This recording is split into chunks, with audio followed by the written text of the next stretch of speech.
Perkenalkan lur, nama saya Icang Sawer Biduan Dangdut. Ya, saya terpaksa mengalur film ini karena faktor ekonomi seperti biasa ya. Film ini berjudul The Divide tahun 2011 yang bergenre horor sci-fi. Film ini menggambarkan dampak bom nuklir yang sangat mengerikan tapi dilihat dari sisi yang berbeda. Tentunya untuk bocil dipersilahkan keluar dulu Cil karena cukup gore ya film ini ya. The Divide bercerita tentang sekelompok orang yang terjebak di dalam ruang bawah tanah atau bunker anti nuklir. Pada awalnya mereka baik-baik saja sampai akhirnya naluri binatang manusia semakin terlihat karena keputusasaan. Oke, kita lanjut tebak-tebakan aja. Kalian kalau request tebakan jangan pertanyaannya aja lur, tulis jawabannya juga di bawahnya dong. Gimana sih lur? Rokok apa yang nilainya selalu 100? Hayo apa? Jawabannya sampurna ya. Monggo sekecaken. Pada suatu ketika, kota New York, Amerika Serikat diserang bom nuklir entah dari mana asalnya. Semua orang di gedung apartemen yang tidak jauh dari titik ledakan itu langsung berbondong-bondong menuruni tangga karena pintu utama sudah terkunci. Beberapa dari mereka berlari menuju ke ruang bawah tanah atau bunker. Sampai akhirnya ledakan pun meluas dan menghancurkan seluruh gedung. Dan inilah pembagian.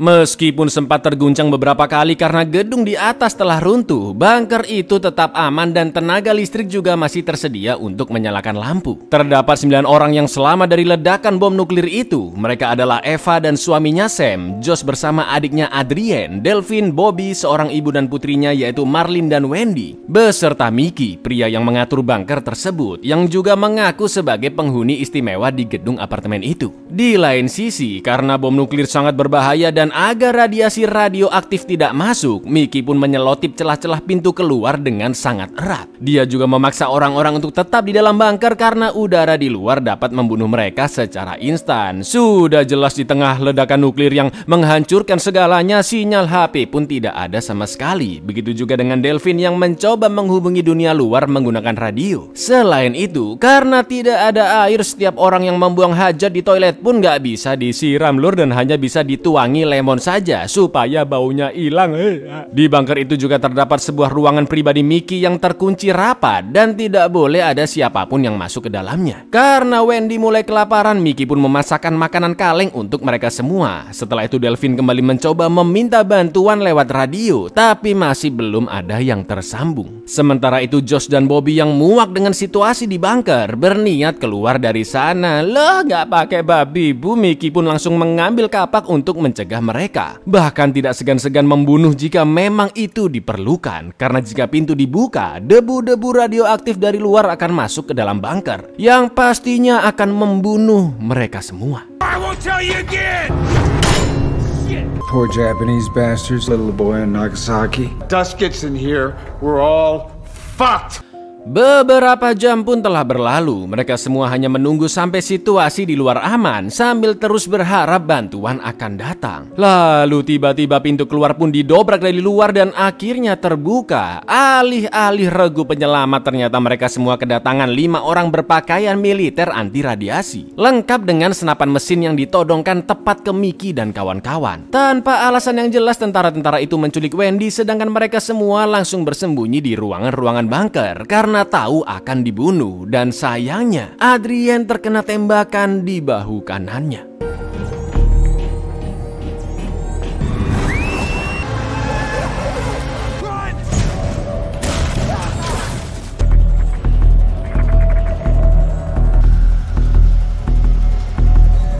Para tentara pun menyusuri koridor mencari Mickey dan kawan-kawan. Sampai akhirnya salah satu tentara menemukan Eva dan akan menembaknya. Eva pun hanya bisa terdiam dan untungnya Delphine langsung menggebuk tentara itu hingga tewas. Begitu juga dengan Mickey yang berani membunuh tentara lain dengan menikamnya, lalu merampas senjatanya untuk memburu tentara yang lain.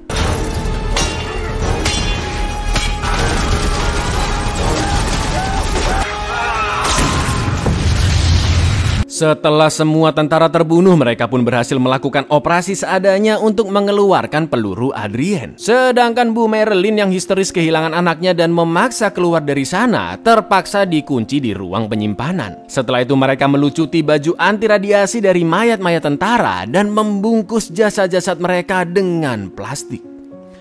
Karena merasa kasihan, Eva pun berusaha memberi makanan ke Marilyn dan membebaskannya. Setelah itu beberapa di antara mereka berniat untuk memeriksa keadaan di luar untuk mencari tahu apa yang sebenarnya terjadi dan sekalian mencari Wendy. Secara sukarela Josh pun menawarkan diri dan dipakaikan baju radiasi tentara. Baru aja keluar pintu bunker ternyata sudah ada lorong plastik yang sangat panjang dan bercabang. Josh pun terus menyusuri lorong secara random sampai akhirnya dia menemukan laboratorium dengan 2 tentara di dalamnya yang sedang melakukan penelitian. Terlihat ada rambut-rambut di dalam kotak dan ketika Josh masuk ke ruangan lain, ada banyak tabung-tabung berisi anak kecil yang sudah diplontosi, di mana salah satunya adalah Wendy. Tak lama kemudian penyamaran Josh pun ketahuan tentara lain karena name tag miliknya tidak sesuai dengan wajahnya. Josh pun sempat menembak 2 tentara sampai senjatanya terjatuh dan untungnya dia berhasil selamat kembali ke dalam bunker.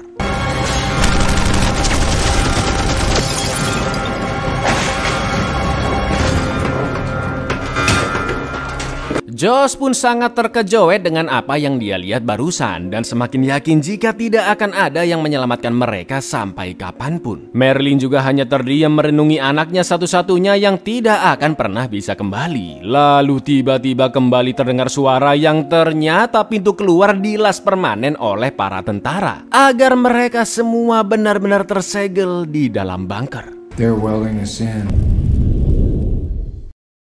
Beberapa hari pun telah berlalu dan karena bau mayat tentara sudah sangat busuk, mereka pun terpaksa memotongnya lalu dibuang melalui WC. Selain itu beberapa dari mereka mulai stres karena masih terjebak di bawah sana, terutama Bu Marilyn yang telah kehilangan anaknya. Dengan sangat hopeless dia mendekati Bobby dan beraselole dengannya. Sementara itu orang-orang lainnya bertikai karena Mickey mulai menjatah makanan. Sampai akhirnya Delphine melihat Mickey di kamarnya yang ternyata menyembunyikan makanan di sebuah ruangan rahasia dan dikunci dengan kode. Delphine pun memaksanya untuk membukakan pintu ruangan tersebut, tapi sesampainya di dalam Mickey langsung menyerang dan menembak Delphine hingga dia tewas.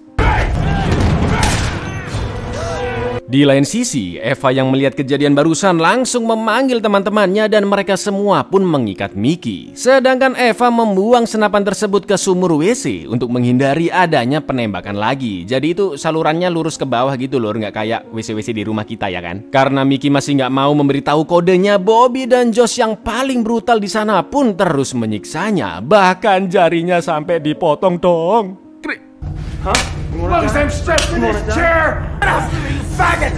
Get off me, you faggot! Okay. 9. Setelah diberitahu kodenya dan mereka membuka kamar Mickey, betapa terkejutnya mereka melihat makanan-makanan yang sangat banyak disimpan oleh Mickey di kamarnya. Lalu Bobby mengunci Mickey di ruangan penyimpanan bersama mayat Delphine dan karena belum puas menyiksa, Bobby pun mengeluarkan ranjau pupnya di sana agar Mickey semakin tersiksa. Untuk beberapa minggu mereka masih bisa bertahan dengan makanan dan minuman di sana. Namun karena tidak ada yang mengontrol jatah makanan, persediaan pun menjadi cepat habis. Di lain sisi kondisi mental mereka makin lama makin rusak, apalagi persediaan makanan tinggal sedikit. Mereka pun akhirnya terbagi menjadi 2 kubu. Kubu gendeng yaitu Josh, Bobby, dan Marilyn yang menempati ruang makanan Mickey. Dan tak henti-hentinya mereka mengaselole Marilyn bahkan sampai dia tersiksa. Sedangkan kubu waras yaitu Eva, Sam, Adrien dan juga Mickey. I'm rationing the supplies. Josh, they're the group supplies. Setelah itu, Mickey pun akhirnya dibebaskan oleh Josh dari ruang penyimpanan. Lalu Mickey memberitahu Eva jika ada pistol yang dia sembunyikan di sebuah kaleng merah di ruangan pribadinya. Selain itu, Mickey juga menjelaskan jalur keluar dari bunker dengan melewati saluran septic tank yang langsung mengarah ke permukaan. Itu artinya dia harus berenang melewati lautan ya kan? Meskipun begitu, Eva tidak bisa percaya begitu saja karena Mickey telah membohongi mereka semua dengan merahasiakan gudang makanannya dan juga membunuh Delphine. Be a cowboy. Beberapa hari kemudian Josh dan Bobby terlihat semakin stres. Mereka mencukur habis rambutnya dan dengan gendengnya mereka tega membunuh Marilyn tanpa alasan yang jelas. Bahkan Bobby memakai bajunya dan berdandan layaknya wanita. Eva yang datang meminta makanan pun jelas jadi nggak nafsu karena sangat terkejut melihat Marilyn yang sudah tidak bernyawa. She just broke.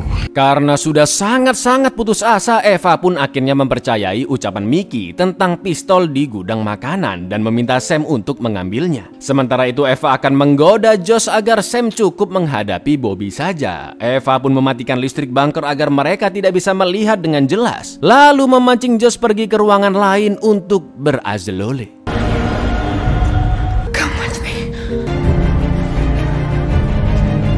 Sementara itu, Sam yang berhasil masuk gudang makanan dengan mudah langsung mengambil pistol di kaleng merah kongguan dan menodongkannya ke Bobby.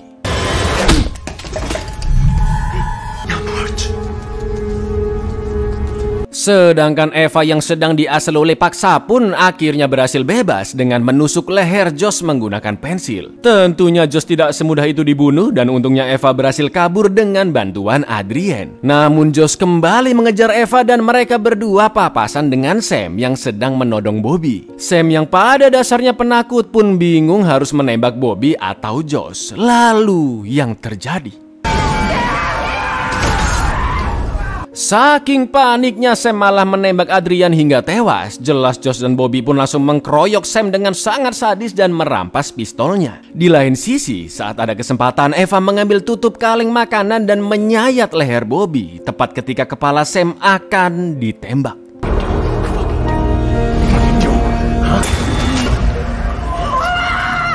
Melihat itu Josh pun langsung menghajar Eva dan dia sangat terpukul melihat adiknya Adrian yang tewas di depan matanya. Tak lama kemudian Eva yang sudah sadar langsung kabur membawa pistol lalu membebaskan Mickey dari ikatannya. Sampai akhirnya ketika Josh kembali mengejar Eva. Eva, get me out of here! Josh pun akhirnya tertembak, tapi dengan nekatnya dia yang sudah sekarat mengambil lampu gas dari gudang dan melemparnya ke ubin. Pastinya api membakar dirinya sendiri dan langsung menyebar ke sekeliling ruangan.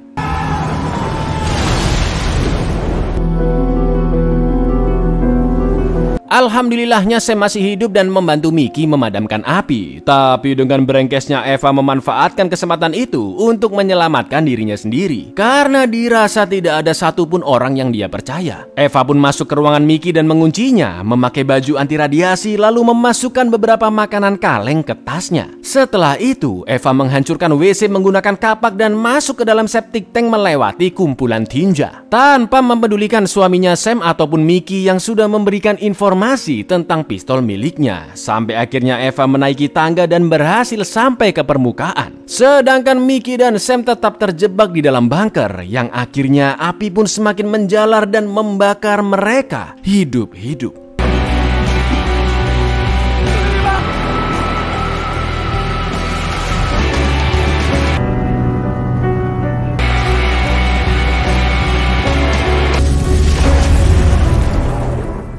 Sesampainya di permukaan, dampak bom nuklir ternyata sangat-sangat mengerikan. Langit menjadi gelap, seluruh bangunan rata dengan tanah, dan tidak ada sedikit pun tanda-tanda kehidupan. Melihat dunianya yang telah hancur, Eva pun hanya bisa terdiam. Karena itu artinya, cepat atau lambat, dia juga pasti akan segera mati.